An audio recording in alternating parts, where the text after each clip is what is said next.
Hello everyone, সবাই কেমন আছেন? আমি অনিন্দিতা। চলে এলাম আমার ইউটিউব চ্যানেল অনিন্দিতা কর্মকারে। এই যে আপনাদের জন্য ছোট্ট একটা ব্লগ। আসলে ওই দিন আমরা ক্লাস করতেই গেছিলাম, কিন্তু দুটো ক্লাস মিস হয়ে যাওয়া, বাকিগুলো আর করা হয়নি। দেন চলে গেলাম আমরা ধানমন্ডিতে বেঙ্গল বইতে, কিন্তু বেঙ্গল বই যে সময় গেছি ওই সময়ও খানিকটা পরে খোলে। তাই কি করব ভাবতে ভাবতে চলে আসলাম রবীন্দ্র সরোবর। এটা আমার আর আমার ফ্রেন্ডের খুবই পছন্দের জায়গা। ওখান থেকে আমরা দুটো ফুল কিনলাম, যা দুজনের দুটো ফুল পছন্দ। এই জন্য ভাবলাম যে আজকে কিনি। ওর জন্য আমি একটা রজনীগন্ধা কিনেছি আর ও আমার জন্য একটা বেলি ফুলের গাছটা কিনেছে। আমরা দুজন দুজনকে ভালোবেসে পরিয়ে দিচ্ছিলাম যে এই গাছটাগুলো কি সুন্দর লাগছে না আমাদের হাতে।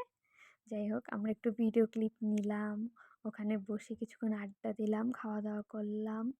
এই যে ও ও আর আমি ভালো ভালো কিছু শ্যুট নিচ্ছিলাম, যদিও আমাদের ব্লগ করার জন্য না, মেইনলি এমনি স্মৃতি হিসাবে রেখে দেবো ভাবছি।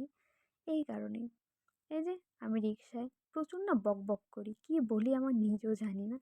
যাই হোক, ফ্রেন্ড থাকলে মনে হয় এরকমই না। তারপর আমি চলে গেলাম আমাদের একটা ফ্রেন্ডের বাসায়। ওর বাসাটা খুবই সুন্দর করে না আর্ট করা, যেটা আমার খুবই ভালো লাগছিল।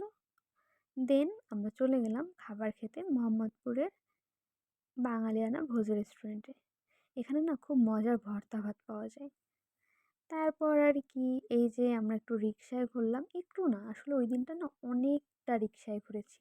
পুরোটাই বলতে গেলে আমরা রিক্সায় ঘুরেছি। ঢাকা শহরে রিক্সায় ঘোরার মধ্যে না খুব সুন্দর একটা ব্যাপার আছে।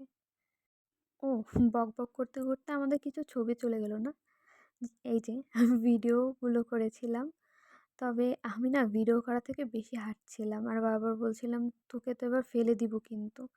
আর ও ভয় পেয়ে যাচ্ছিল যে এভাবে করিস না, যে সত্যি সত্যি পড়ে যাবো। ও একবার পড়েও গেছিল।